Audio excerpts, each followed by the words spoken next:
Hi, I'm Arden. My father banned me from my brother's $240,000 engagement party in Paris, the same party I secretly helped pay for. He called me a pathetic nobody, said I didn't belong with the French guests, not even a seat at the table, not even my name on the list. And that night, as they toasted my brother in a chandelier-lit ballroom, I sat alone on a tiny balcony, watching my phone light up with 33 missed calls. But here's the thing. I didn't answer, because by then, I'd already decided. If they wanted a ghost, I'd show them just how loud a ghost could be. Want to know what happened next? The envelope was heavier than I expected. Thick paper, wax seal, my name in gold script, like it belonged to someone who mattered. I sat alone in my kitchen in Houston, sun slipping behind the blinds, a lukewarm beer on the counter untouched. I turned the envelope over twice before I opened it. I already knew it wouldn't be good news. Nothing that fancy ever comes without a catch. Inside was the invitation to my brother Corbin's engagement party. Paris, of course. The Plaza Athénée, no less. Elegant cursive, cream cardstock. And then, there it was. Two lines tucked at the bottom like an afterthought, like fine print in a contract you only regret reading after the damage is done. Attendance subject to the recipient meeting expectations of presentation. Please be advised our French guests expect a certain decorum. That last word hit me harder than it should have. I read it twice. Then again, decorum. It wasn't just about clothes or manners, it was about me. I paid for part of that damn party, quietly. When Corbin came up short on the deposit, I wired $12,000 without blinking. No thank you, no acknowledgement, just a text. Handled. Appreciate it. That was it. And now they're implying I don't meet the standard. My fingers curled around the page. The ink blurred. I blinked hard, but the anger stayed. Not the shouting kind. The kind that simmers. The kind that turns into shame when no one's looking. Still, I tried to convince myself I was overreacting. Maybe it was a misprint. Maybe all guests got that note. Maybe. A week later, Dad invited us to dinner, called it a planning meeting for the engagement party. Told me to show up at this overpriced steakhouse in River Oaks where the valet judges your tires and the maitre d' greets you like you owe him rent. When I got there, Corbin was already seated. White shirt, no wrinkle, Rolex, perfect part in his hair. Selwyn, our stepmother, was sipping a martini quietly, looking anywhere but at me. And then there was Dad, Latham, 70, next March. Retired, but you'd never know it. He still carried himself like the courtroom was watching. He didn't even wait for the server to pour the water before starting.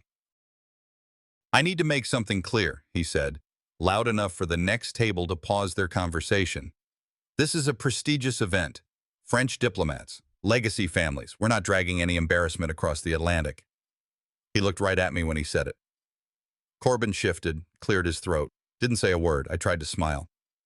If this is about the invitation, I got it. The part about presentation, you barely qualify as family, Dad cut in.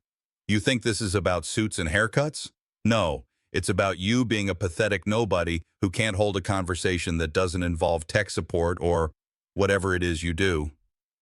Silence. A thick, brutal silence. I glanced at Selwyn. She didn't meet my eyes. She stirred her drink slowly. Maybe it was guilt or boredom. I couldn't tell. I paid for that deposit, I said quietly. Dad snorted. And I've paid for your entire life. I opened my mouth, then closed it. Corbin leaned back. Dad, maybe this isn't the place. No, Corbin, it is. I won't be embarrassed in front of diplomats because your brother can't dress himself or hold a damn fork right. It wasn't about etiquette. It was about power. It always was with him. And somehow I always gave it to him. My fingers slipped into my jacket pocket, feeling for the one thing I brought tonight for courage. Grandma Odetta's pen. Brass casing, initials etched in cursive. She used to say it helped her write love letters that got her married twice. It didn't hold ink anymore. But I carried it like it did. I rolled it between my fingers, trying to summon the kind of dignity she would have expected of me. Latham caught the motion. He smirked. Still holding on to childish things. You're almost 40, Arden. I should have said something, anything. But the words stuck. Maybe if I stayed quiet, they'd see I wasn't trying to be a threat. Maybe silence would buy me peace. I was wrong. I stood up after dessert, barely touched. Corbin said something about seeing me at the airport.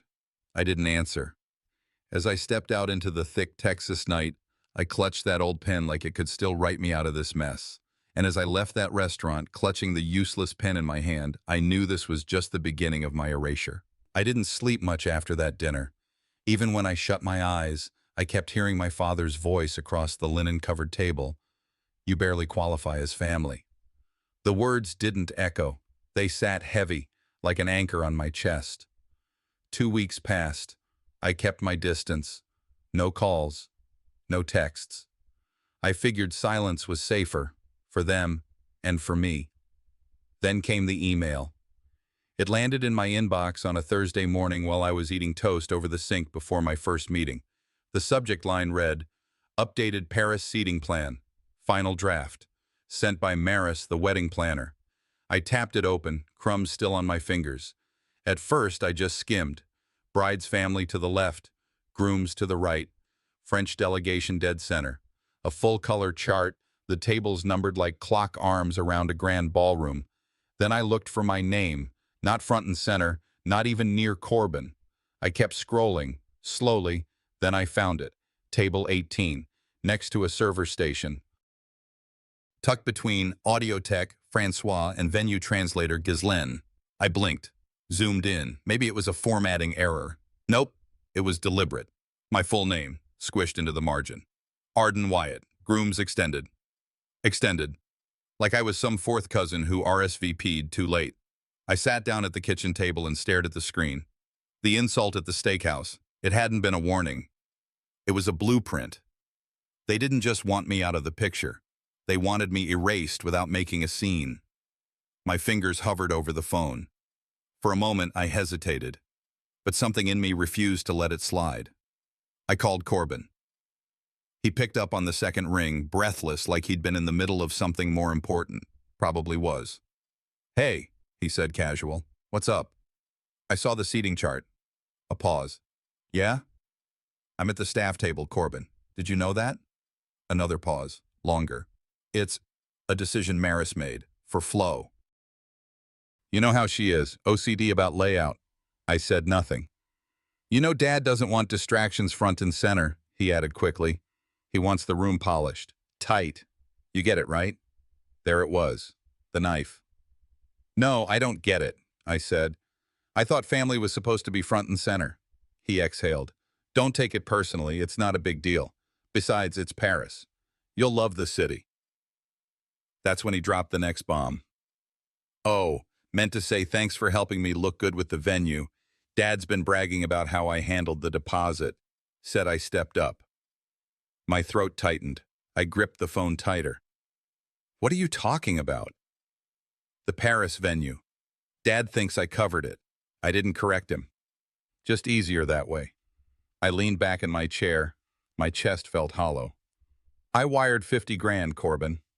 I know, man, and I appreciate it. Seriously, but look, Dad finally sees me as dependable.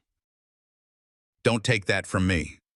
He hung up before I could say anything else. I just sat there, in the same chair I'd worked from through COVID, laid off from once, rehired twice, saved every cent I could, no new car, no vacation in 5 years.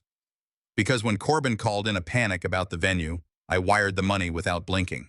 And now he wore my sacrifice like a tailored suit. I opened my banking app. The number stared back at me, lower than I'd seen it in years. All those nights working overtime, all the skipped birthdays and missed long weekends, all the restraint, gone. I whispered to no one. I paid for my own disappearance. That night, as I sat alone at my desk, I realized humiliation wasn't a mistake. It was the plan all along. And I sat there long after the call with Corbin ended, the glow from my monitor dimming into the shadows of my apartment. The silence wasn't peaceful.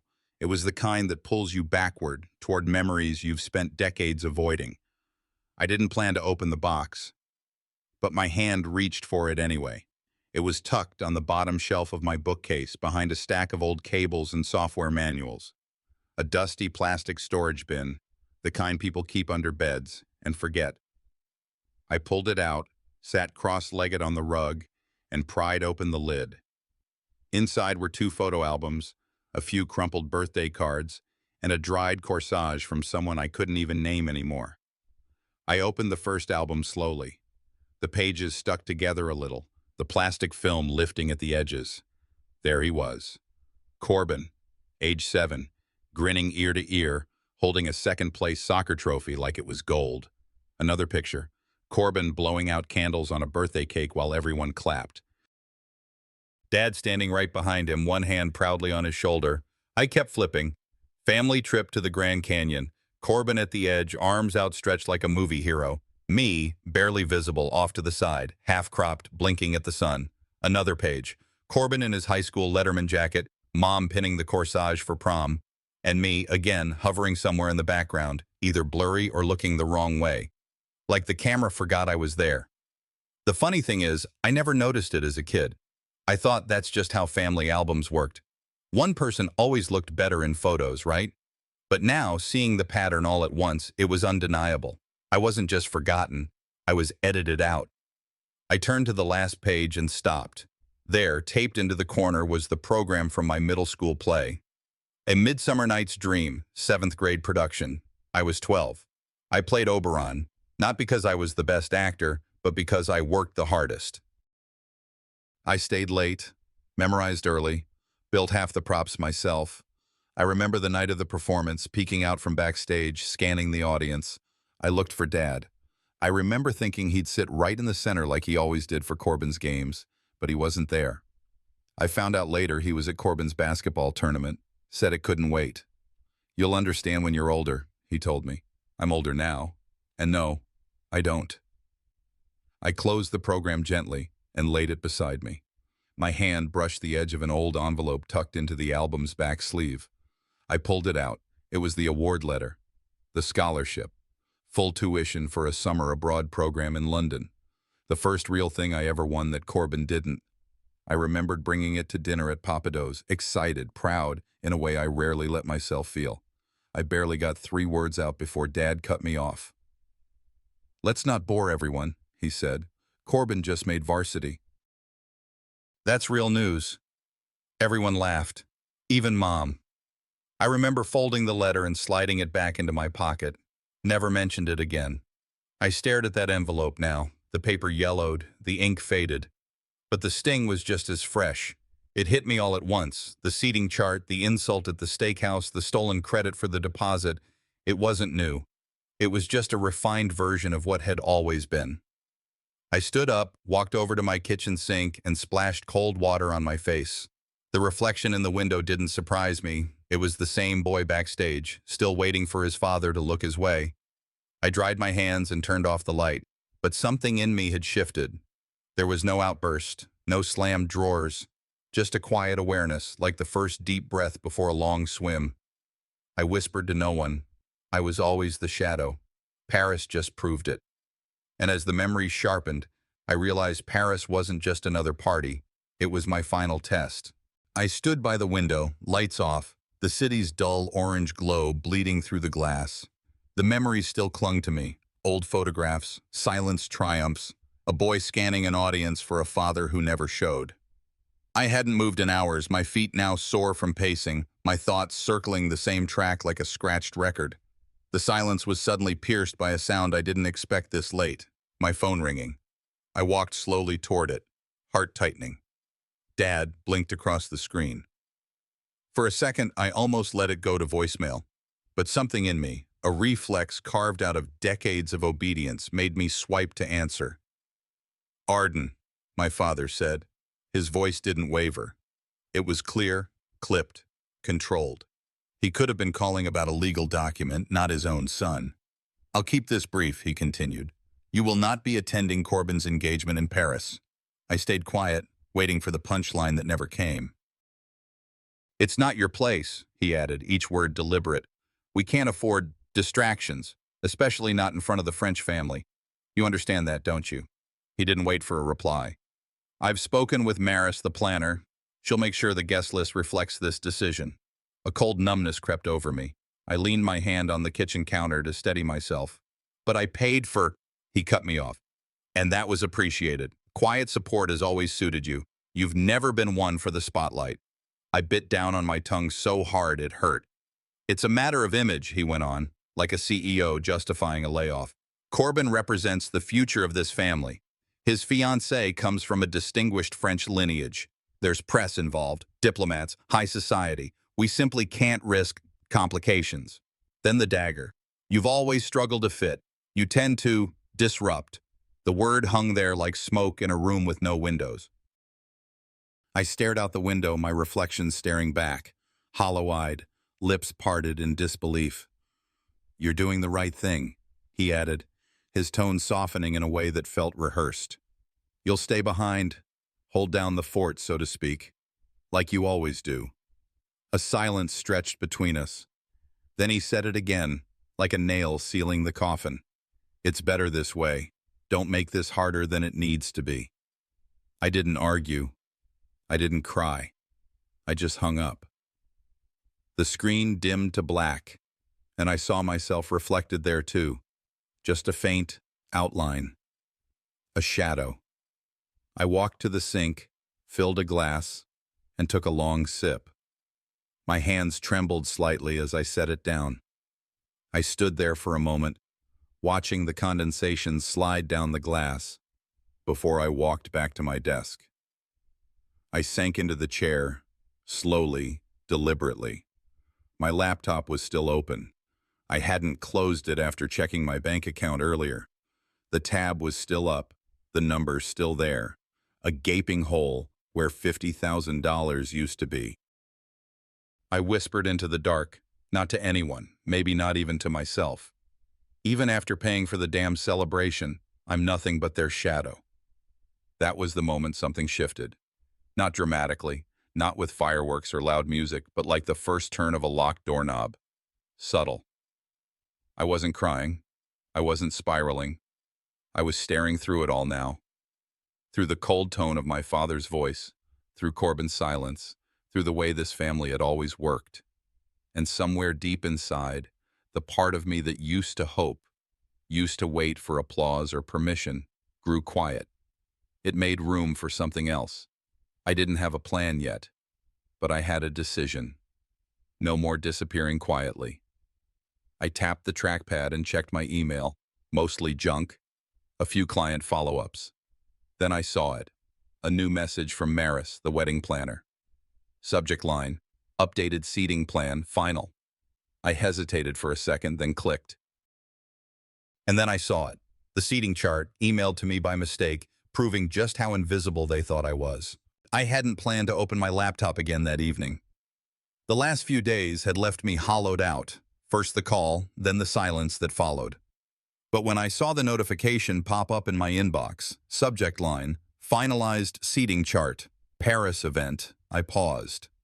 My finger hovered above the trackpad. I clicked. The attachment opened slowly, a color-coded spreadsheet with tidy little cells, names lined up in elegant fonts. Corbin's fiancée's family clustered near the front, a few rows of prominent business partners from her father's firm, and a collection of French surnames I didn't recognize. My eyes scanned downward, looking for my name. Somewhere near the middle, I thought. Maybe back row, but still visible. Still counted. Nothing. I blinked and zoomed in. Maybe the font was small. Maybe I'd missed it. Still nothing. But then, in the seat directly behind the catering team, right where a name should have been, was just a line. Not even guest TBD. Just blank. Like someone had meant to put something there but lost interest halfway through. My name had been replaced by a pause. I scrolled down further, trying to find any footnote, any alternate list, any hint that I'd just been temporarily omitted.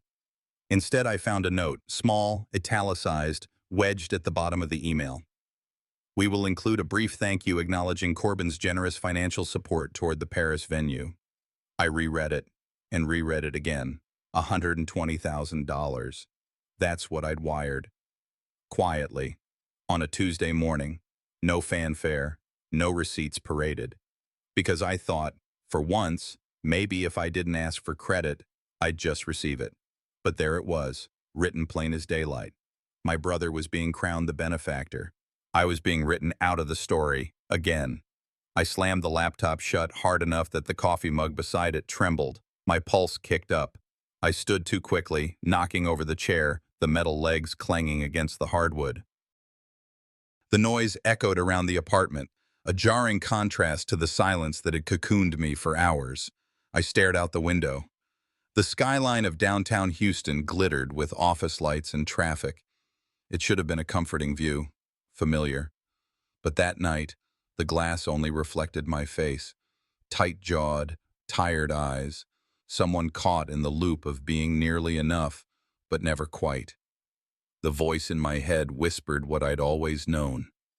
Even my money isn't mine in this family. I walked to the fridge, opened it, then closed it again without touching anything. The ache in my chest wasn't hunger. It was older than that. It was the feeling you get when you know you've been erased on purpose, not by mistake, not out of oversight, deliberately, surgically. I paced the kitchen for a while, picked up a dish towel, folded it, unfolded it. My hands needed something to do, anything that didn't involve punching walls or calling Corbin and screaming into the phone. Instead, I just stood there, towel in hand, until the weight of the night pressed me back toward my desk. I sat, opened the laptop again.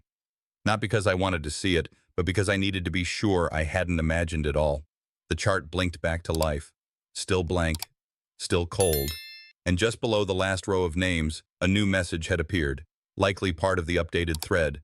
As always, Arden's presence is appreciated behind the scenes. His quiet support has not gone unnoticed. I laughed, sharp and bitter. Not gone unnoticed. They'd noticed it enough to twist it, repackage it, and hand it off to Corbin like a gift basket. The anger came slowly this time, not like a flame, more like a furnace, low, heavy, efficient, the kind that doesn't explode but sustains itself, the kind you can build something from. I leaned back in the chair, arms crossed, eyes unfocused. Maybe I had it wrong all these years. Maybe the problem wasn't that I was invisible. Maybe the problem was I hadn't given them a reason to see me, but now I had one. I thought about the dress code, the seating arrangements, the polished image Latham curated like a publicist on steroids. I imagined their faces when I showed up, clean-cut, smiling, not bitter, not broken, but deliberate. I could hear Corbin now. "You shouldn't have come." And I'd say, "No one asked you." My chest tightened, but this time not from grief. This was resolve. I wouldn't let them keep me in the background anymore. I was done handing over my wins like they were birthday gifts to a favorite child. And that's when I decided Paris wouldn't break me. It would reveal me. The decision had been made in silence, without fanfare, without drama. I didn't slam drawers or tear up old letters. I just booked a ticket, packed a single suitcase, and left Houston behind. I didn't tell anyone. No texts, no status update, not even an out-of-office reply on my email. Just me, a faded passport, and 3 days until the party that wasn't meant for me. The plane touched down at Charles de Gaulle in the soft blue hush of early morning. Outside the terminal, the sky was barely awake, streaked with lavender and ash. There was a moment, just one, where I stood still on the curb, breathing in the Paris air. I had dreamed of this city once, back when I believed life still had turning points, back when I thought I'd arrive here for something meaningful, on merit, on love, on celebration. Not like this, not like a ghost. The cab I took wasn't fancy. The driver didn't speak much English, and my French was high school thin. I showed him the address of a small hotel tucked away in the 11th arrondissement. Not the Ritz, not even close. The hallway smelled of old varnish and burnt coffee, and the wallpaper in my room peeled slightly at the corners like it was embarrassed to still be hanging on. But the window opened wide, and from the tiny wrought iron balcony, I could just make out the Eiffel Tower's top spire slicing through the sky like a silver thorn. It was enough. I didn't unpack right away, just dropped the bag at the foot of the bed and let myself sink into the mattress. Not sleeping, not thinking, just being still. After hours in the air, the silence of a strange room felt like a lullaby. By early evening, the city outside had come alive, gold light pouring over narrow streets, voices echoing off the stone. I hadn't eaten. I didn't care. My phone buzzed. I hesitated before picking it up, but curiosity, as always, won. The notification, at Camille and Corbin posted a new story. I tapped it open. There they were, Corbin in a navy tuxedo, arms flung wide in front of a gilded ballroom mirror. Camille beaming beside him, her parents in the background raising glasses. The caption read, "Final touches before the big day. Couldn't have done it without Corbin's generosity, hashtag Corbin and Camille, hashtag Paris Dreams." Another clip followed. Camille's father toasting to the self-made man who built this celebration with his own sweat and vision. Everyone clapped. I didn't. Instead, I stared. The glass of wine he held in the video shimmered under the chandelier. Somewhere in that toast, the echo of my wire transfer lingered like a ghost no one would name. My contribution, sanitized, whitewashed, and handed to Corbin like a birthright. I whispered to no one. They're using my money to write me out of my own story. I closed the app.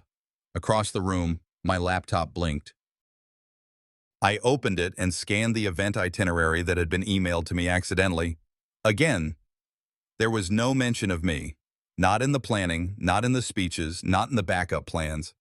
They had architected an entire reality where I didn't exist. It wasn't that I'd been forgotten. It was worse. I'd been erased intentionally. Night fell. The Eiffel Tower lit up in bursts, gold, then twinkling like it was laughing. I sat on the edge of the bed, elbows on knees, staring out at the city that had once felt like magic. And for a moment, I wondered, why did I even come? What was I hoping to prove? If I stayed silent, I'd be ignored. If I made noise, I'd be branded bitter, dramatic, difficult. I was cornered. They'd built a trap where every door was marked lose. I thought about booking a return flight, just disappearing. Let them have their show. Let them toast and dance and pretend they hadn't built their big night on stolen ground. But then, somewhere in the folds of memory, a face appeared. My high school principal, handing me the envelope with the scholarship letter. I'd held it like it was fire. That letter had been a door, a lifeline. I'd come home with it like a soldier bringing back a medal. And at dinner, when I started to share the news, my father cut me off to talk about Corbin's basketball tryout. No one ever asked what the scholarship was for. No one even looked at the envelope. I'd survived that erasure, barely. But I had. And now, here I was again, thousands of miles from home, watching my value be transferred, reframed, redistributed like old family silver. Only this time, I wasn't 12, and I wasn't powerless. If they can twist the truth, I muttered, then so can I. But I'll twist it back. I grabbed the notepad from the hotel desk and began scribbling. It wasn't a plan yet, just fragments, names, times, places, weak points in the schedule, access paths, seating arrangements. And I didn't know what I was building, but I knew what I wasn't doing. I wasn't disappearing. Not this time. Let them toast Corbin as the hero. Let them smile for the cameras. Paris had its own stage now, and they just handed me the script. And as Paris glittered outside my window, I realized this city would either bury me or let me rise louder than ever before. The morning sunlight filtered through my hotel window like an accusation.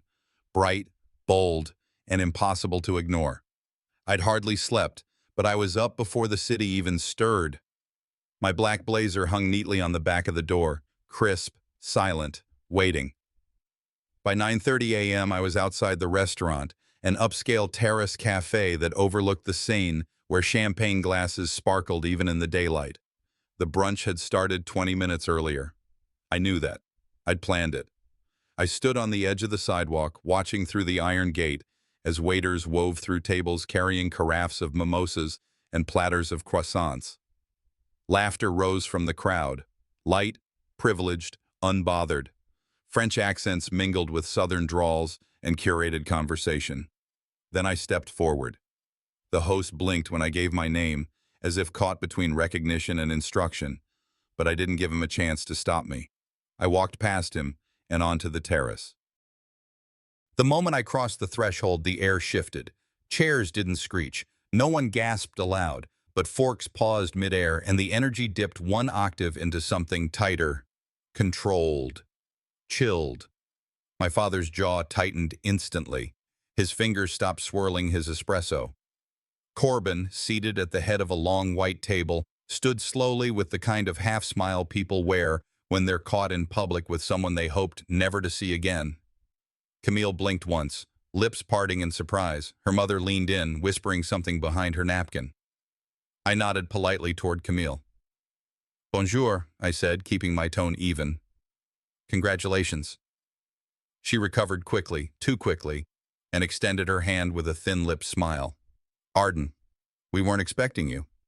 I'm full of surprises, I replied. She gestured vaguely toward the guests, unsure where to place me, physically or socially.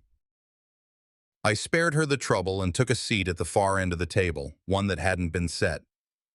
A waiter hesitated, glanced at my father, then brought me a coffee without a word. The table adjusted around me like a body swallowing a bone. French relatives exchanged subtle glances. An older man near me whispered, "Qui est?" to his wife. Before Camille could answer, my father cleared his throat and stood, raising his glass with a deliberate clink. We're so honored, he began, to be joined by friends, family, and, well, some who just happened to show up. A ripple of laughter. I didn't blink. Instead, I placed a plain navy folder on the table in front of me. I didn't open it, didn't gesture to it. Just let it sit there. Quiet. Solid. Its presence louder than any toast. Camille glanced at it, then at me. Her fingers toyed with the stem of her glass. Corbin shifted in his seat but said nothing. Across the table, my father didn't take his eyes off me. His smile held, but it strained now at the corners. The chatter tried to resume, but it stuttered. Guests spoke in shorter phrases. Some avoided looking at the folder altogether. A few couldn't stop. Corbin raised his mimosa. Let's not make it awkward, huh? Big day tomorrow. Let's keep the vibe festive. But even his voice cracked around the edges like he knew, deep down, that the air had turned. I'm just here to observe, I said calmly. Family's important, right? No one answered. Malcolm finally set his glass down and leaned forward just enough for the table to notice. You've always been disruptive, son. Always showing up where you don't belong, making moments about you.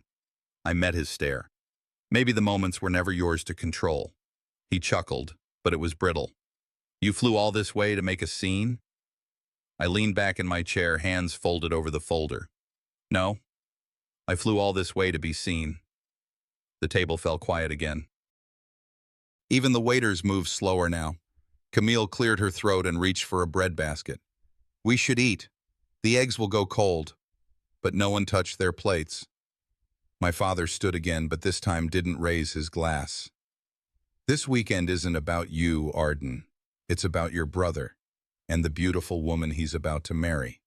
I expect you to respect that. I nodded once. Of course, I respect honesty, transparency. I also respect truth, though I understand that's a luxury in this family. Camille's mother inhaled sharply. Corbin muttered something under his breath. I slid the folder slightly forward, still unopened. No worries, I'm just a ghost, remember?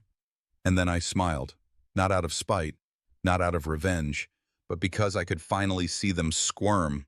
That folder, unopened, was already more powerful than anything my father had ever said about me. Even before I stepped into the ballroom, I could hear the laughter, polished, high-pitched, performative, like everything else in my family's life. The air inside buzzed with that expensive kind of ease, the kind you can only fake when there's enough champagne to blur the truth. I held the folder tighter under my arm. Not to make a scene, just to finish what had already begun. The doorman opened the grand entrance without question. My name still meant something in this city, even if it meant nothing to the people inside. Golden chandeliers dripped from the ceiling like frozen fire. Long white-clothed tables stretched across the room, candles flickering, silverware gleaming, place cards carefully printed in script fonts probably approved by Camille herself. French relatives in tailored suits chatted in clusters. American guests, mostly corporate friends of my father's and Corbin's, filled their glasses and their egos. And at the center of it all, Corbin. Beaming, relaxed, completely in his element. until he saw me. His smile faltered for half a second. That was all I needed. Camille turned next. She didn't flinch, but her expression froze. Her mother whispered something into her ear. Her father stared at me like I was a misplaced chair, noticeable but not worth addressing. I kept walking. No one stopped me, but everyone noticed. It's funny how being ignored for years can teach you how to command a room by doing nothing. At the far end of the ballroom, standing under a massive floral arch, my father lifted a glass. His voice rose above the murmur. "Ladies and gentlemen," he said with his signature warmth, manufactured and slightly condescending, like he was always a little tired of talking to people who weren't him. "Tonight we celebrate something rare.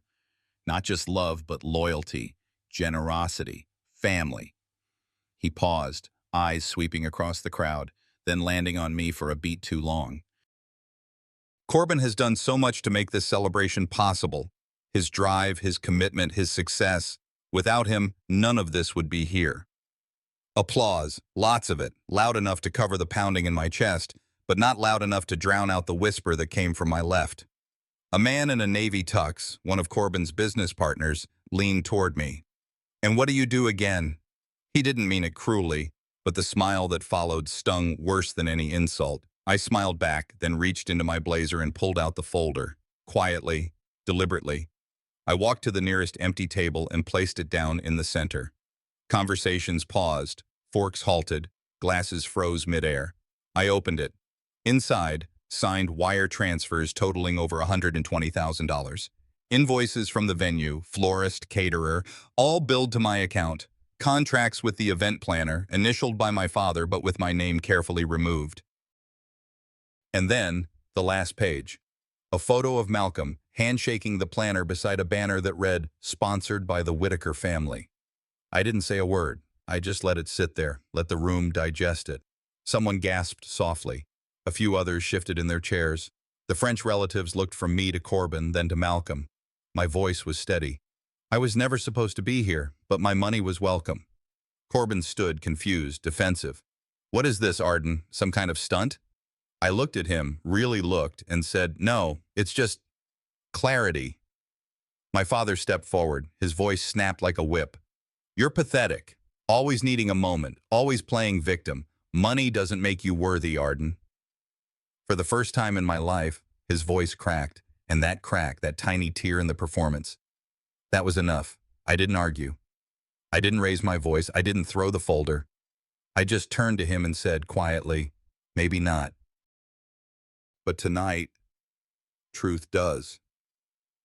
I left the folder open on the table, and I walked past the stunned guests, past Camille's family, who now looked more curious than judgmental, past Corbin, whose expression had shifted from smug to lost, and past my father, whose power, I realized, was rooted in everyone else pretending he had it.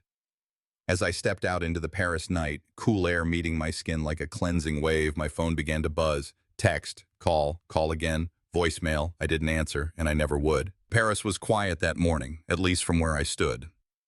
The sun had barely cleared the rooftops when I stepped onto the narrow balcony of my modest hotel room, a chipped mug of bitter French coffee warming my hands. The street below bustled with early risers, flower vendors arranging tulips and roses, a man on a bicycle weaving past delivery trucks.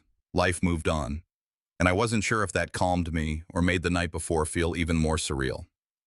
I glanced at my phone, face down on the small table beside me. I already knew what I'd see. 33 missed calls, the first from Corbin, time-stamped just 20 minutes after I walked out. Then more. Camille, Malcolm, numbers I didn't recognize but could guess. I finally flipped the phone over. Voicemails. The first few I let play. Corbin's voice was thick with panic. "Arden, you need to come back. You don't understand what you've done. People are talking. Dad's freaking out." Look, just call me, please." Then Malcolm, "You've always been dramatic, but this was low, even for you. After everything I've tried to do for this family." Another one. "I hope you're happy. You've ruined your brother's future. You think truth matters more than discretion, than dignity? You'll regret this." His tone cracked at the end, and for once, it wasn't calculated. I deleted all of them before they could finish. Then came the surprise. A text from Camille. Just 2 words. Thank you. That was it. No emojis, no exclamation marks. Just those 2 syllables standing quietly among the noise. I set the mug down. Outside, the city breathed on without care. Paris didn't know what happened in that ballroom. Paris didn't care who paid for the flowers or who signed the checks. It didn't care that my father's image was beginning to unravel, thread by thread, or that Corbin's charm had begun to fray beneath the weight of the truth. And honestly, for the first time, neither did I. A few hours later, I found myself walking along the Seine, headed toward the luxury hotel where the final engagement event was meant to happen that evening. I didn't plan to attend, but curiosity pulled me close. Maybe I needed to see it, to prove to myself I could walk past without needing to knock something over. A valet opened the door for a cluster of guests I recognized, one of my father's longtime partners, a French investor who used to call me the quiet son. Their smiles were stiff today. They glanced toward the street. One of them caught sight of me. His brows lifted slightly, but I didn't stop walking. Inside, I imagined the whispering had begun, rumors growing legs. Maybe they'd call me a saboteur. Maybe they'd say I made it all up. Maybe Malcolm would spin some story about miscommunication or a misunderstanding of the financial roles. Let them. They had spent their lives building narratives that suited them. I had finally stepped out of the margins. I turned a corner away from the hotel and wandered into a part of the city I hadn't explored yet. Less manicured, more real. I passed bakeries that smelled of butter and burnt sugar, cafes where no one looked up when I walked in. I wasn't Arden Whitaker, the son, the funder, the ghost. I was just a man ordering a croissant, and that was enough.